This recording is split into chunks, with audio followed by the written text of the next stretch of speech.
अस्सलाम वालेकुम। आदाब। बहुत दिनों बाद मैंने अपनी चुप्पी तोड़ी है। बेखौफ होकर अपनी आवाज उठाया करो। बेखौफ होकर अपनी आवाज उठाया करो। एक औरत हो ये सोचकर डर मत जाया करो। जी हाँ, मेरे पास ना वाई प्लस सिक्योरिटी है, ना ए प्लस, ना बी प्लस, ना सी प्लस, ना डी प्लस, ना जी प्लस। मैं अकेले चलती हूँ। है हिम्मत आप में?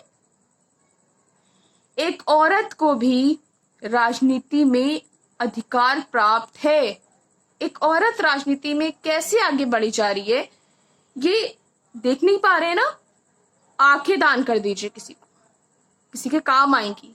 अपनी आंखें दान कर दीजिए, किसी के काम आएंगी।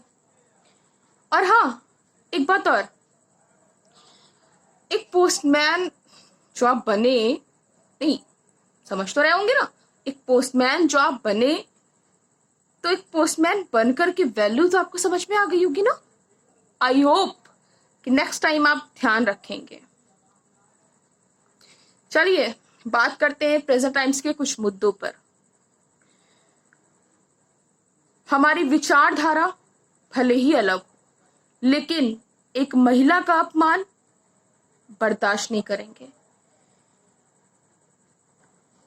वर्तमान में हमारे यहाँ या हमारे विभागों में जो भी प्रशासनिक तौर से, या यूं कह लीजिए कि किसी भी डिसिप्लिन के तौर पर जो भी भर्तियां होती हैं, वो एज अ पढ़े, किसी के पढ़ने से जो शिक्षा मिलती है वो किसी के में कलम चलाने से नहीं, बल्कि उसके हाव भाव, वेशभूषा और उसकी बातचीत से भी झलकती है।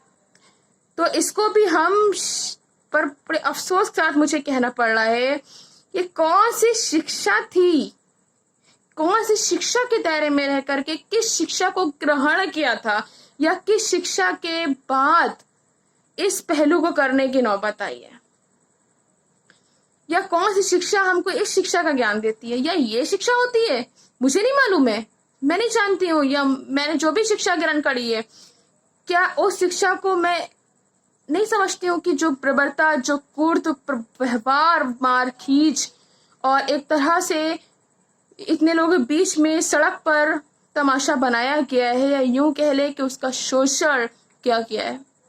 क्या शिक्षा हमको यही शिक्षा देती है, या शिक्षा से हमने कुछ सीखा ही नहीं है?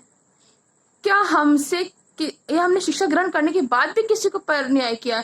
इसका इंसाफ कौन करेगा? क्या माननीय मुख्यमंत्री जी मैं आपसे आग्रह कर सकती हूँ, या माननीय मुख्यमंत्री जी मैं आपसे पूछ सकती हूँ, या माननीय इलाहाबाद प्रशासनिक विभाग में जो बैठे हैं डीआईजी महोदय हमारे, सर क्या मैं आपसे विनम्रता पूर्वक मैं सवाल कर सकती हूँ? मैं सवाल का जवाब चाहती हूँ सर आपसे। क्या ऐसी बर्बरता या ऐसी शिक्षा दी जाती है, या इसका कोई आरोप भी होता है? क्या इंसान कुछ रूप में रह करके अपना प्रोटेस्ट, अपना आंदोलन या जो भी करता है, या उसके दायरे में रह करके, संविधान के दायरे में रहकर वो जो भी करता है, उसे सब मनवाई जाए बात को, समझाई जाए बात को, ना कि उसके साथ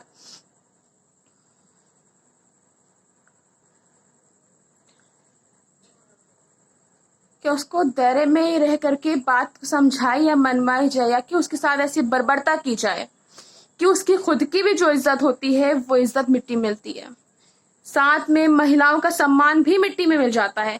क्या हमको कोई मौलिक अधिकार मांगने या पूछने या छीनने का किसी भी तरीके का कोई अधिकार नहीं है? ठीक है, अगर सर ऐसा नहीं है, तो अगर हमें मौलिक अधिकार ही नहीं है, तो फिर संविधान के जो सेक्शन को हटा दिया जाए जिसमें नागरिकों को, सिटीजनों को मौलिक अधिकार की बात कही है। और आप भी अपने मन कमेटी में ये बात कह दीजिए कि आज से कोई भी जनता मौलिक अधिकार के लिए अपनी आवाज नहीं उठाएगी। और अगर ऐसा नहीं हो सकता सर, तो इसके लिए जो छात्र नेता के साथ, जो भी वो समाजवादी पार्टी की छात्र नेता थी, मुझे नाम नहीं मालूम है इस टाइम, उनके साथ साथ वो अपने हक के लिए नहीं, अपनी जनमानस की लड़ाई लड़ रही थी। मैं बड़े ही विनम्रता पूर्वक आपसे पूछना और कहना भी चाहती हूँ कि जिस तरह से ये प्रश्न हमारे सामने आया है, बड़ा ही निंदनीय है सर। भले किसी के सम्मान में, बल्कि उसके आने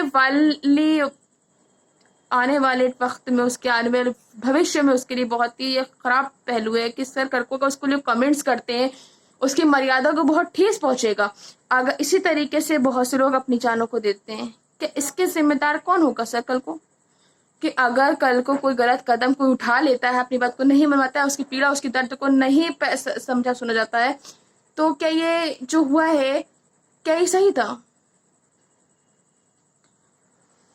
सर, हमारी विचारधारा कोई भी हो, लेकिन एक महिला का सम्मान सर्वोपरि है हमारे लिए।